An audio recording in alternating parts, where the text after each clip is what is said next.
Radio Hindustan. Vande Mataram. Radio Hindustan RJ Rajni लेकर आई आपके लिए।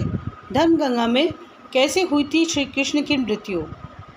भगवान विष्णु के 8वें अवतार श्री कृष्ण की लीला तो हम अक्सर बड़े बुजुर्गों द्वारा सुनते आए हैं, लेकिन भगवान श्री कृष्ण की मृत्यु कैसे हुई, मृत्यु का क्या कारण रहा, आइए बताते हैं आपको। भगवान श्री कृष्ण का जन्म 3112 ईसा पूर्व मथुरा में हुआ था। हालांकि उनका बचपन वृंदावन, बरसाना, नंदगांव, गोकुल और द्वारका आदि जगहों पर बीता। बताया जाता है कि महाभारत के युद्ध के बाद श्री कृष्ण ने द्वारका पर 36 वर्षों तक राज किया, जिसके बाद उन्होंने अपना देह त्याग दिया। उस समय उनकी आयु 125 वर्ष थी। दरअसल उनकी मृत्यु के पीछे की वजह 2 शाप हैं। आइए बताते हैं क्या हैं वो 2 शाप। बताया जाता है कि महाभारत के युद्ध के बाद जब दुर्योधन और उसके सभी भाइयों का अंत हो गया तो उनकी माता गांधारी को अत्यधिक क्रोध आया। अपने बेटे के शव पर शोक व्यक्त करते हुए रणभूमि पर गांधारी ने श्री कृष्ण को 36 वर्ष के बाद मृत्यु का श्राप दे दिया। ये सुनकर पांडव चकित रह गए, लेकिन श्री कृष्ण ने मुस्कुराते हुए इस अभिशाप को स्वीकार कर लिया। इसके बाद ठीक 36 वर्षों के बाद उनकी मृत्यु हो गई। उनकी मृत्यु एक शिकारी के हाथों हुई।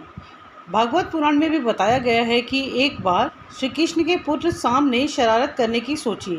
सांब अपने मित्रों के साथ एक स्त्री का वेश धारण कर ऋषि मुनियों से मिलने गए। स्त्री के वेश में सांब ने ऋषियों से कहा कि वह गर्भवती है।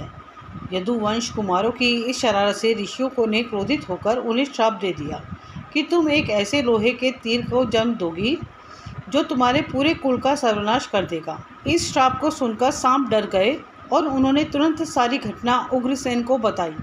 श्राप से छुटकारा पाने के लिए उग्रसेन ने सांप से कहा कि तीर का चूर्ण बनाकर प्रभास नदी में प्रवाहित कर दो, जिसके बाद सांप ने वही किया। इसके बाद उग्रसेन ने राज्य में ये आदेश पारित कर दिया कि यादव राज्य में कोई भी किसी भी प्रकार की नशीली सामग्री का इस्तेमाल, उत्पादन या वितरण नहीं करेगा। इस घटना के बाद द्वारका में कई अशुभ संकेत देखने को मिले, जिसमें सुदर्शन चक्र, बलराम के हल और श्री कृष्ण के शंख, रथ का अदृश्य हो जाना शामिल था। धीरे धीरे यहाँ अपराधों और पापों में भी बढ़ोतरी होने लगी और एक दिन सभी नगरवासी मदिरा के नशे में चूर हो गए और आपस में ही लड़ने मरने लगे। इसी तरह सभी लोग आपस में लड़कर मर गए। भागवत पुराण में भी बताया गया है कि एक दिन श्री कृष्ण पीपल के पेड़ के नीचे विश्राम कर रहे थे। तब जरा नाम के एक बहेलिये ने भगवान श्री कृष्ण को हिरण समझकर उन पर तीर से प्रहार किया, जिसके बाद श्री कृष्ण ने अपनी देह को त्याग दिया और उनकी मृत्यु हो गई।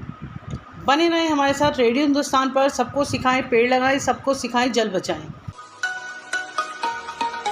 रेडियो हिंदुस्तान।